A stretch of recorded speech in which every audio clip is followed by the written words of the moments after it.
आज हमारा सीएफडी ख़त्म हो गया फाइनली। और 7 दिन का ये फेस्ट काफ़ी अच्छे से बीता।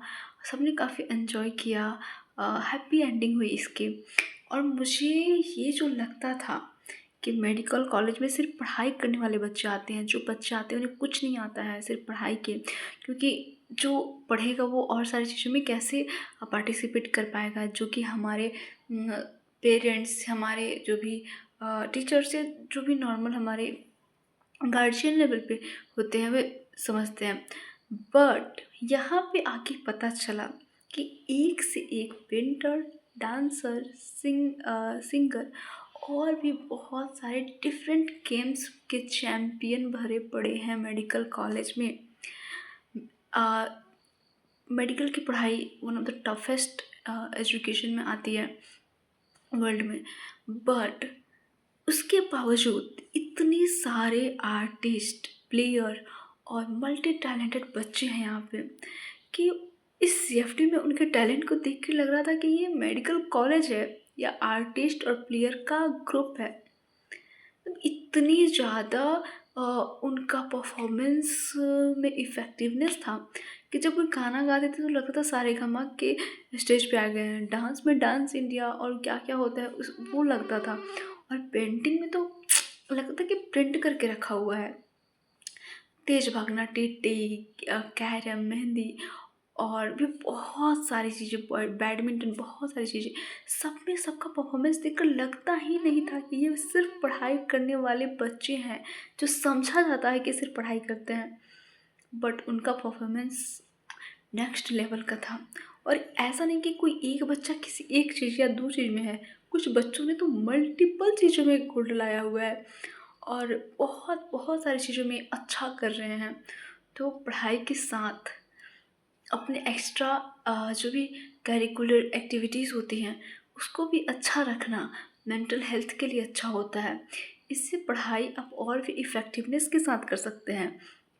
हो सकता है कि एक चीज़ में दिमाग लगाते लगाते आपका दिमाग उतना ज़्यादा डेवलप ना हो पाए, तो पढ़ाई के साथ अगर आप कुछ और भी अपने आप में डेवलप कर रहे हैं और उसको नरिश कर रहे हैं, तो वो अच्छी बात है। भले पढ़ाई जब बहुत ज़्यादा इम्पॉर्टेंट हो, जैसे कि नीट क्रैक करना होता है या फिर किसी इम्पोर्टेंट एग्ज़ाम की प्रिपरेशन करनी होती है, तो उस ड्यूरेशन में हम उन चीज़ों को कम ज़रूर कर देते हैं। बट जब भी मौका मिलता है, जैसे कि 2 एग्ज़ाम्स के बीच का गैप हो गया, एग्ज़ाम देने के बाद का जो कुछ टाइम मिलता है, उसमें इन चीज़ों को ज़रूर सीखना चाहिए, क्योंकि ये चीज़ें लाइफ़ को इंटरेस्टिंग बनाती हैं। ज़रूरी नहीं है कि हर चीज़ एग्ज़ाम्स के लिए की जाए, कुछ चीज़ें मेंटल हेल्थ के लिए भी करनी चाहिए, क्योंकि मेंटल हेल्थ किसी भी एग्ज़ाम से ज़्यादा इम्पॉर्टेंट है।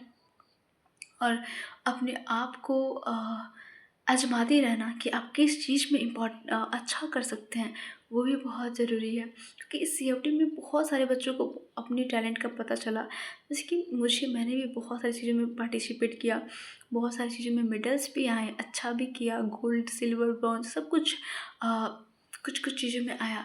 तो वहाँ से पता चला कि वाह! मैं ये भी कर सकती हूँ। जिन चीज़ों में सीनियर्स ने मुझे ज़बरदस्ती धक्का मार के भेज दिया, उस चीज़ में गोल्ड आ गया, उस चीज़ में अच्छा कर लिया, तो ऐसा लगेगा, कॉन्फिडेंस तो आएगा कि हाँ, मैं ये चीज़ तो कर सकती थी। डिफरेंट टाइप के जो एथलेटिक्स गेम होते हैं, जैसे जैवलिन, शॉट पुट, डिस्कस, इसके नाम तक मुझे नहीं पता था जब मैं स्कूल में थी या फिर जब घर पे थी। बट यहाँ पे आके एक-एक गेम के बारे में पता चला।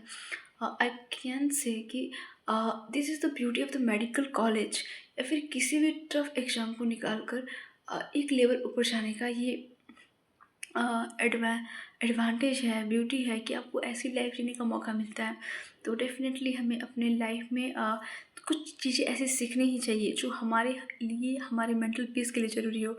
और डेफ़िनेटली मेडिकल कॉलेज तो very good place to explore yourself, to know your talent. और इस तरह से हमारा सेफ्टी ख़त्म हुआ और सच में बहुत अच्छा था। हम सब ने बहुत एन्जॉय किया।